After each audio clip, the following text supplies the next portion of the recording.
Baik, mari kita buka Alkitab kita. 2 Timotius 4 ayat 5. 2 Timotius 4 ayat 5. Satu ayat saja. Kita baca bersama-sama.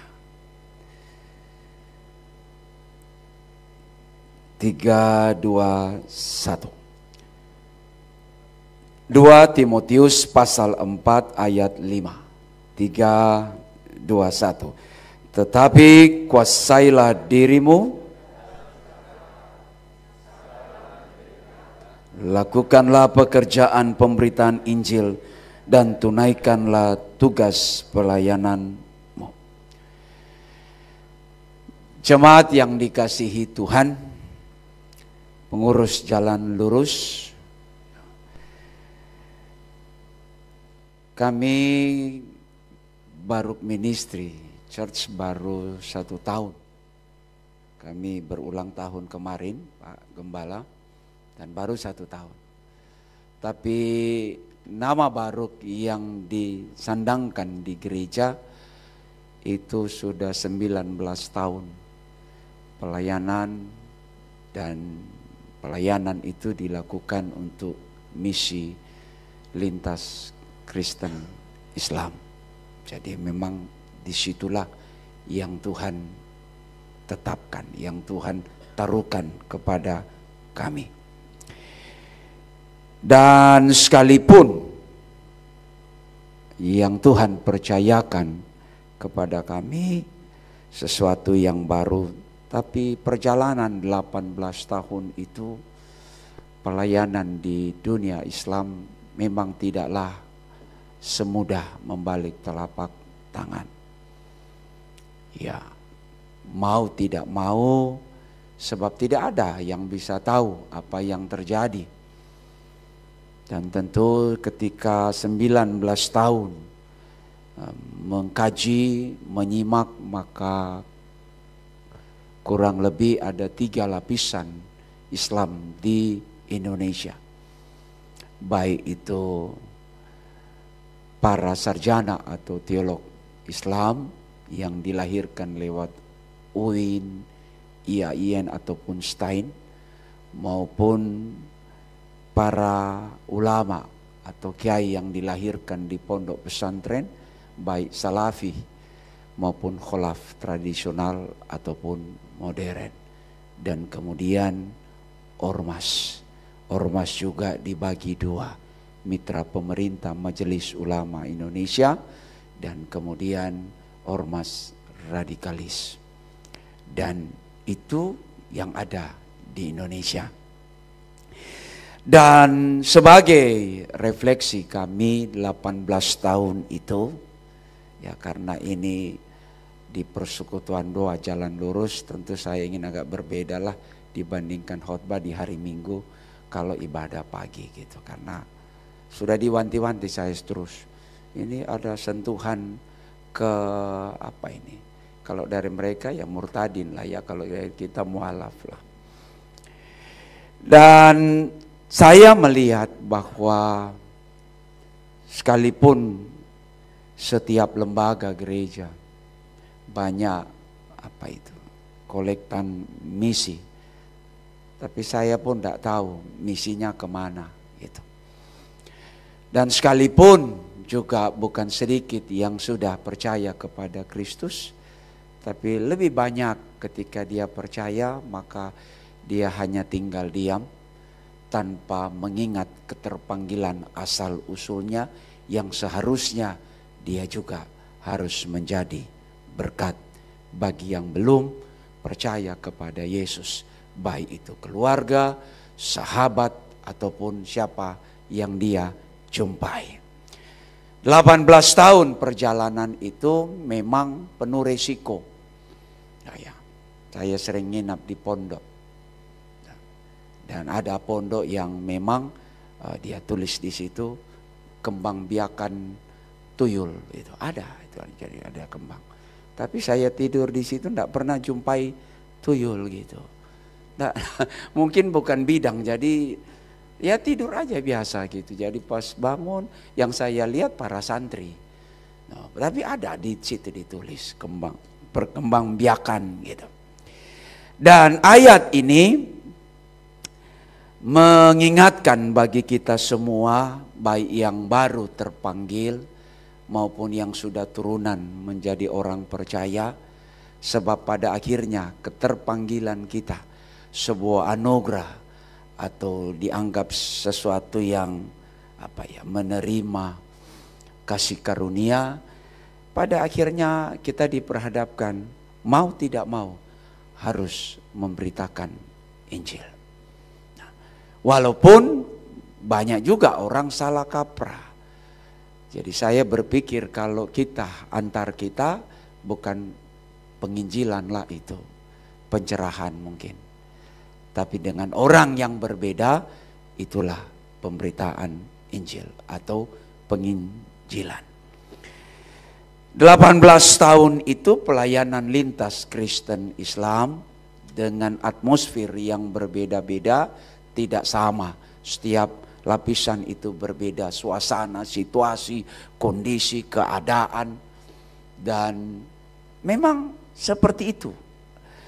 Sehingga dikatakan di sana oleh Paulus, sude nepe, tapi kuasailah dirimu dalam segala hal. Tuhan tahu dalam pelayanan pemberitaan Injil langsung kepada orang-orang yang berbeda keyakinan dengan kita, maka tidaklah mudah. Itu sebabnya kuasailah dirimu diungkapkan, dituliskan di sana, berbicara juga bahwa kita berbeda. Kalau dengan sosmed kan dia ngomong di mana, yang dengar dari mana. Tapi di zaman sebelum sosmed, ketika kami pergi nginaplah di pondok, pesantren gitu, kan tidak ada. Jadi berhadapan langsung. Tapi berhadapan langsung itu juga tidak sekedar bahwa ya membangun hubungan perlu. Tetapi harus sampai kepada pemberitaan Kristus yang ditolak, Kristus yang ditentang, Kristus yang dikritisi.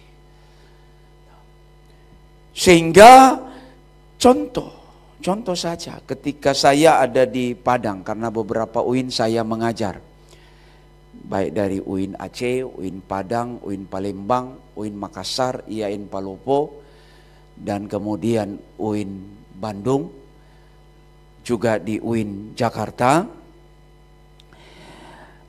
Waktu di Padang kan kita lagi ngumpul, ada tim saya, dia di gereja, satu gereja ikut kita pelayanan. Tiba-tiba kalau dia melayani itu kan kebetulan dia pemuji. Dan kalau dia memuji luar biasa, sungguh-sungguh luar biasa. Lalu dia ikut dengan kami. Kebetulan tim lain sudah mengambil bagian, dia duduk di situ. Karena tamu, mau tidak mau dia duduk bersama-sama dengan para dekan. Dan biasanya kalau saya mengajar di situ, biasanya kuliah umum. Jadi para dekan tidak hanya usuluddin, tapi juga tafsir Quran dan hadis ikut sama-sama lah gitu, kuliah. Duduk di situ. Sementara dia duduk, dia dicolek kan, karena satu kursi begini dicolek. Kebetulan ya dia memang warnanya begitulah. Mungkin saya tidak tahu, kita tidak usah persoalkan itu. Waktu dia dicolek, langsung muncul dia bahasa roh begitu kan. Ya saya tidak usah ejak karena saya tidak bisa. Dia ngomong bahasa roh. Tambah dicolek, dia ngomong keras-keras. Akhirnya dia bilang, Tuhan, dalam nama Yesus tolong ini jangan sampai dia berpikir mau ditanya gitu kan. Padahal bukan itu maksudnya. Jadi waktu dicolek, beberapa kali dicolek akhirnya ditepok bahunya, Pak, itu kopinya diminum. Tuh. Kuenya jangan dibiarin, dimakan sudah setengah jam. Ini acara sudah mulai, Bapak biarin. Akhirnya puji Tuhan. Dia cerita ke saya, padahal semua rumusan formula bahasa roh saya sudah keluarkan. Ternyata hanya dicolek untuk dikasih tahu kopinya sudah dingin, tolong diminum. Itu ada kue jenis, ambillah satu pun. Kuasailah dirimu. Gitu. Ternyata kata nepe artinya memiliki ketenangan. Jadi waktu kita memberitakan Injil kepada siapapun, mari Roh Kudus berkuasa atas kita. Perlu ketenangan. Jangan terpengaruh dengan emosi. Sebagaimana kalau kita lihat sekarang kan, mana Kristen mana bukan, sama-sama bersuara keras. Satu maki, dia maki.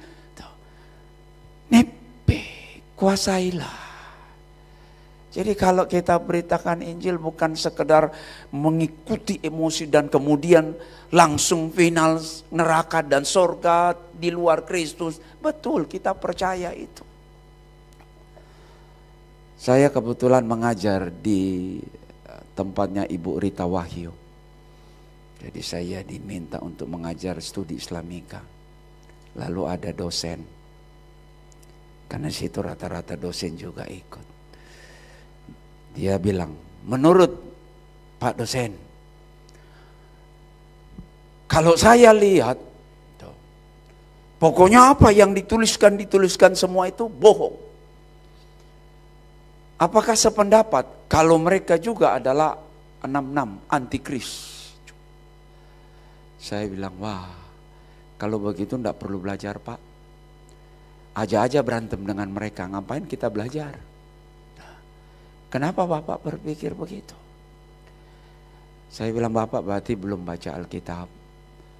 Justru kesesatan itu muncul dari dalam gereja. Orang percaya. Dan lihat, sudah mulai terbukti. Pengajaran dari gereja juga mulai muncul aneh. Sudah bergelar tinggi, tapi ajarannya semakin aneh. Coba Bapak baca. Tidak dibilang di situ bahwa orang luar, bahkan begitu jelas dikatakan di situ. Yang melakukan nubuatan, melakukan mujizat, hanyalah engkau pembuat kejahatan. Coba saya bilang, Pak. Kalau buat saya tidak mengatakan itu. Intinya mereka tidak bisa memilih ketika mereka dilahirkan. Dan ketika mereka bertumbuh, mungkin juga ada di lingkungan yang menerima pembelajaran Kristen ataupun di akademi yang mengajar sesuatu yang tidak sesuai dengan sumber ajaran Alkitab. Jadi saya bilang, saya tidak setuju Pak. Dan Bapak kalau ikut mata kuliah ini bukan berarti kita belajar studi Islam untuk cari kelemahan. Tidak perlu. Saya bilang, kita belajar supaya kita tahu di mana ada benang merahnya. Di mana ada nilai-nilai persamaan. Dari situ kita boleh nyambung, mulai berbicara di situ. Kalau kita bicara mulai sebuah perbedaan, saya rasa tidak perlu repot-repot. Itu sebabnya, kuasailah dirimu. Sekalipun ada tantangan, ada hambatan, tekanan. Kami waktu pelayanan di Alor, kan jarang saya kesaksian, jadi sekali-sekalilah. Di Alor, saya dapat dari Sekwan, karena ada mau bikin seminar di situ. Tulis, musnahkan Baruk Ministry, darat, laut, udara. Lalu tim bilang, terus bagaimana kita? Sudah berdoa saja. Sebab kalau kita sudah melayani, kan sudah teken kontrak.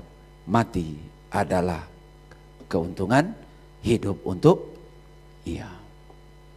Gitu. Jadi tidak usah terlalu berpikir jauh lah. Sudahlah, kita pakai aja topi biar yang mau lakukan itu tahu. Jangan sampai salah orang. Kita pakailah topi Baruk Ministry. Pak Bupati di situ, Sekwan di situ bilang, tolonglah jangan. Tidak apa-apa Pak. Kita orang percaya. Ya sudahlah. Sampai ke situ karena harus balik ke Kupang. Tapi apa yang terjadi? Semua berjalan dengan baik. Itu sebabnya kuasailah dirimu. Jangan juga berkelebihan, jangan juga berdiam diri terus tanpa kita menjadi saksi. Ketika kita jadi orang percaya, ketika kita dipanggil dari belum menjadi percaya, menjadi orang yang hidup dalam kebenaran, waktunya lah. Tidak usah ditunggu-tunggu, sebab tidak ada yang tahu perjalanan hidup ini. Tapi diingatkan kepada kita, kuasailah dirimu. Supaya kita bisa tenang menyampaikan kebenaran.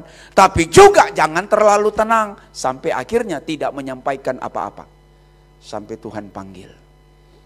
Jadi bagi yang sudah percaya, yang dari seberang, yang sekarang hidup di dalam Kristus, jangan kemudian kita asik bergereja walaupun itu sesuatu yang baik, sesuatu yang benar.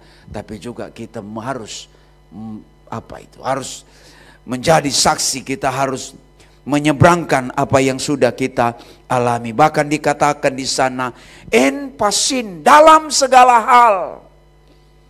Dalam segala hal. Coba, bagaimana dia bisa memenangkan jiwa, meminta sesuatu yang tidak penting. Ya, saya berpikir, minta ayat Al-Quran dihapus ngapain? Sebaiknya banjirilah mereka dengan ayat Alkitab. Daripada suruh menghapus sesuatu yang tidak penting. Andai kata hapus, kalau ataupun kita ikut. Misalnya, bisa, andai kata saja. Bisa terjadi. Apakah dengan itu membuat mereka menjadi percaya? Tidak. Siapa bilang? Orang kita saja tidur dengan Alkitab, bantal Alkitab. Untuk hidup sungguh-sungguh saja sulitnya minta ampun.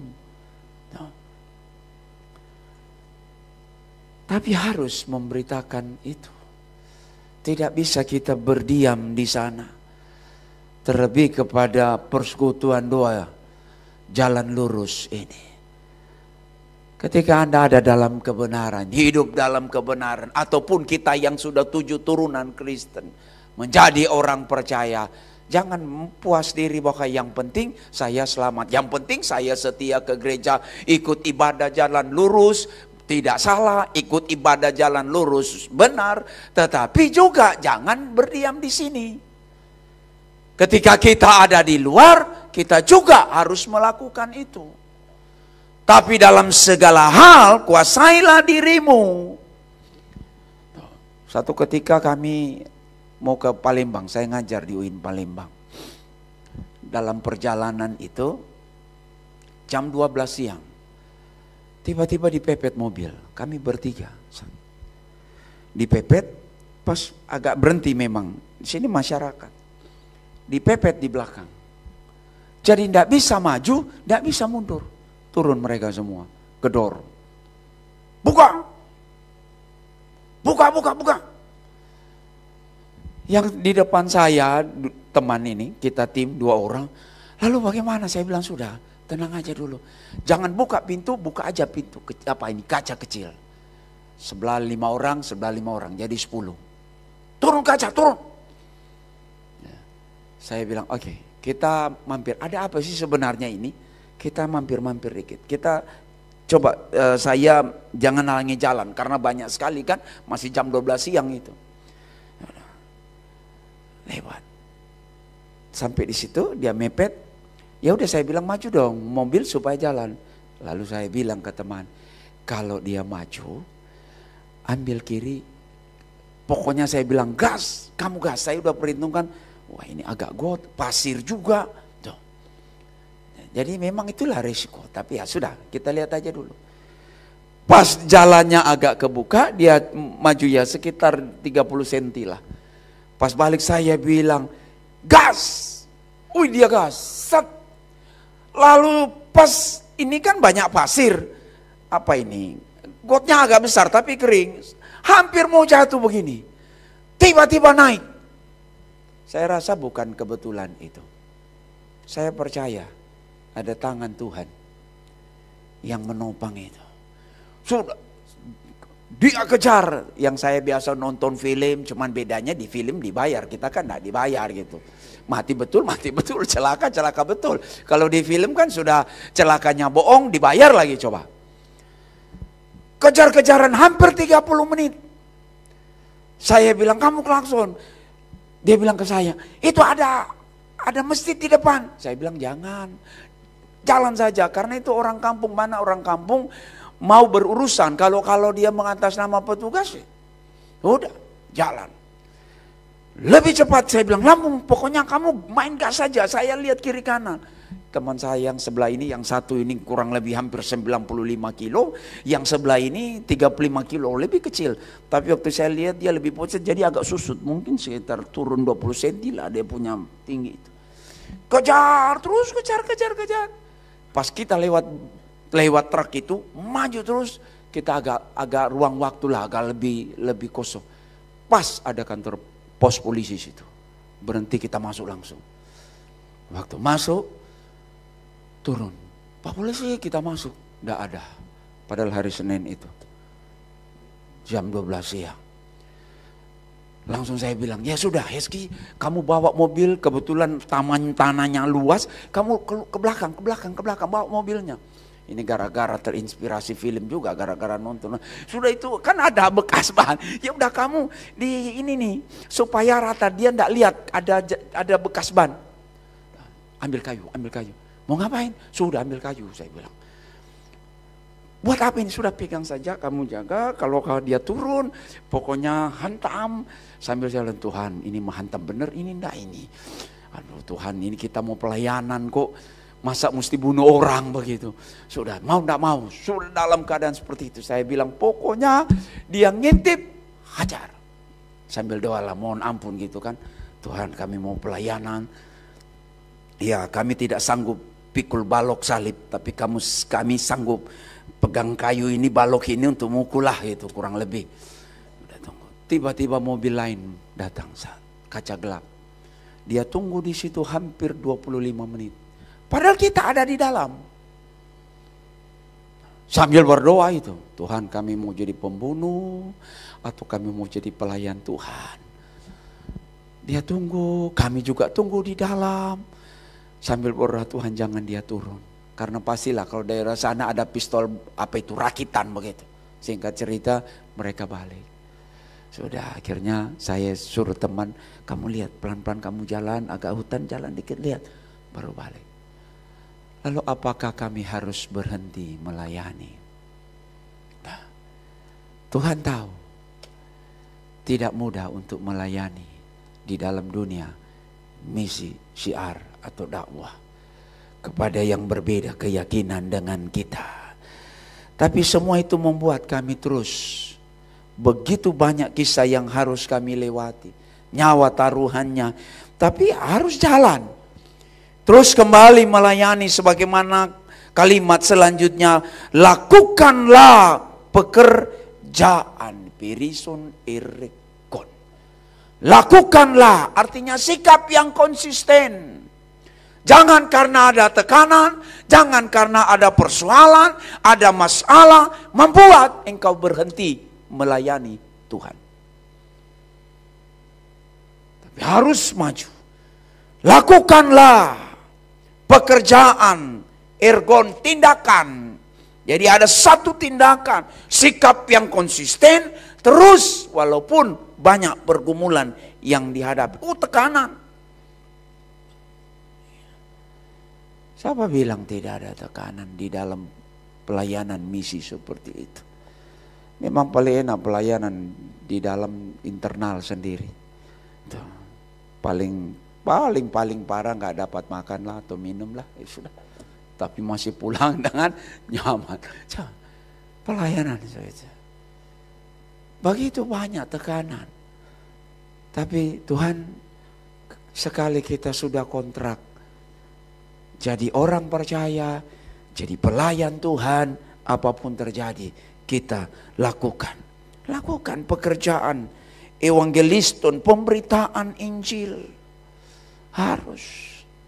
Kita berdoa betul, tidak salah itu, supaya bangsa ini bertobat, bangsa ini mengenal kebenaran, betul. Tapi doa bukan tidak cukup. Doa harus dibarengi juga dengan pekabaran.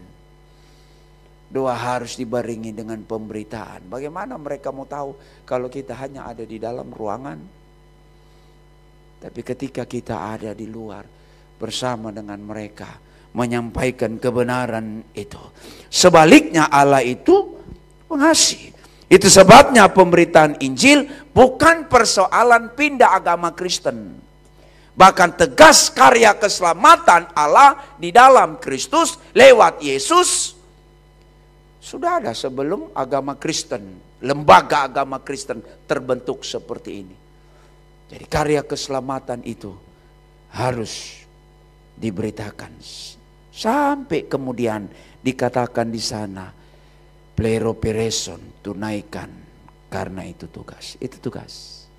Mari Bapak Ibu, terlebih saya ingin menyentuh teman-teman yang dari seberang, supaya bangkit semangat itu, komitmen itu, untuk kemudian kita melakukan, menunaikan tugas.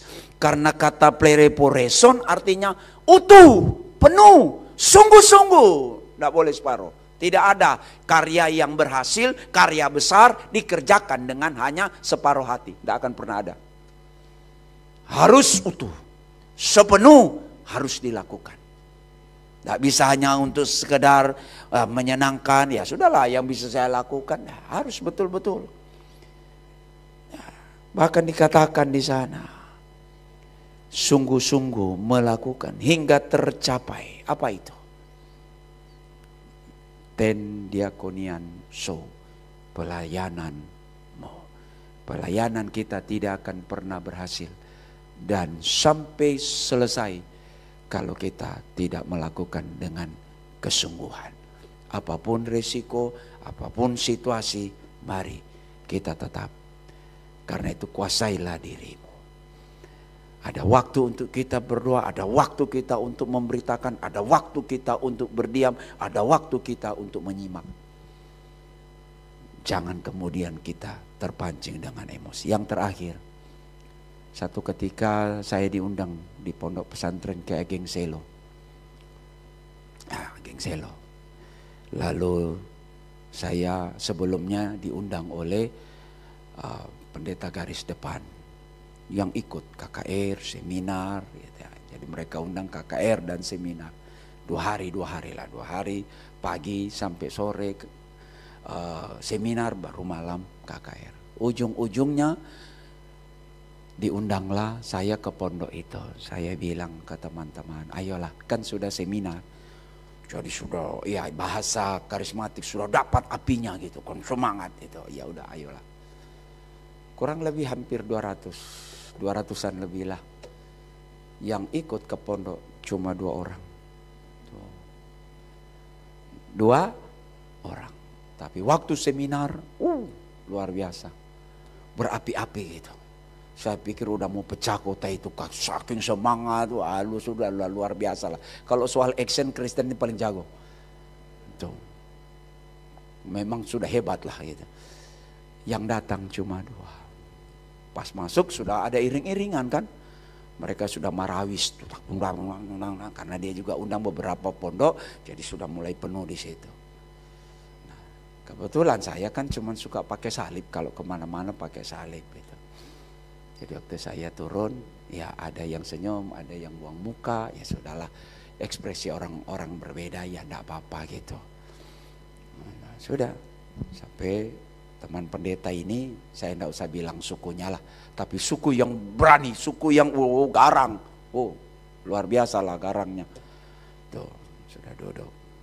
Sementara ngobrol-ngobrol dengan Pak Kiai Royani almarhum, saya bilang begini ke dia, Pak, saya mau ke toilet ini, teman-teman ngobrol dulu lah. Ya sudah, kan di pondok itu kan sederhana. Sangat sederhana dan luas areanya sangat luas, lampunya tidak terang menderang, ya 5 watt lah untuk jalan gitu gelap. Jalan. Saya ke arah toilet kurang lebih 50 meter dari padepokan ke toilet itu. 50-70 meter lah, memang luas. Jalan. Saya jalan. Saya tiba-tiba ada langkah yang di belakang saya. Saya bilang, anak santri, biasanya santri begitu ikut. Nah, kalau ada tamu dia ikut. Sudah saya jalan aja biasa. Pas sampai di depan toilet, saya lihat ke belakang. Yang nyusul saya itu 2 pendeta itu. Saya bilang, Pak Pendeta mau ngapain? Ikut saja. Loh, saya mau ke toilet ini. Bapak mau buang air kecil? Enggak. Kenapa sih, Pak? Kalau mimbar khotbah, malaikat aja minder. Mimbar tidak cukup kalau dia khotbah. Kadang-kadang pas dia amin, menghadap ini gitu. Menghadap tembok. Saking kalau dia mau doa, jalan kiri kanan. Pokoknya mimbar enggak cukup lah. Saya bilang, kenapa, Pak? Saya enggak berani. Saya bilang, waduh, ini. Di mimbar, buas sekali. Luar biasa, mimbar sebesar apapun tidak cukup buat dia. Tapi ketika di pondok, ciut nyalinya. Saya bilang, Pak Pendeta, tidak boleh begitu. Disinilah tempatnya untuk kebenaran itu disingkapkan. Kalau di gereja, ibarat makanan kita bikin panas saja. Karena pada dasarnya sudah percaya. Tapi yang di sini sama sekali belum. Tuntaskan pelayanannya. Tapi mari sampai pelayanan itu tercapai. Tuhan memberkati.